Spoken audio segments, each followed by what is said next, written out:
छोट वीडियो रे बड़ शिक्षा ए चित्र रे दुईटी नैतिक शिक्षा देखा मिलुछि।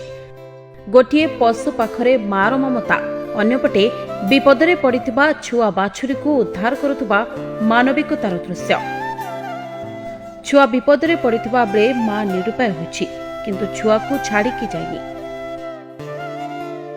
पशु सिना कथा कहि पारुनी, मात्र एई चित्र बुझाई थे आजिर वस्तुवादी समाज व्यवस्था मनीष पाखरे जो मातृत्व हजि जाउछि, छुआ को जन्म करी फिंगी देउछि, केउठी पुओ हेलानी कही झियो को मारी देउछि।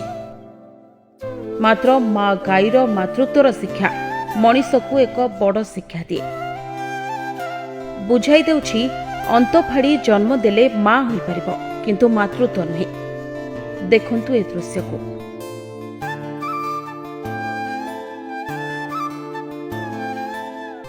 अन्यपटे जो हृदयवान मनीष विपदरे पड़िथिबा छुआ बाछुरी को उद्धार करी एक मानविकतार प्रमाण दैछंती। मनीष पाखरे मरिनी मानविकता। जीवे दया करिबा उचित। विपदरे पड़िथिले मनीष को जेपरी नेउळ, कुकुर, मयूर जीवन को बाजी लगाई थांती, ठीक सेहीपरि जीवन को दया कले ईश्वर को आशीर्वाद मिले। Bureau report, NNS Odia.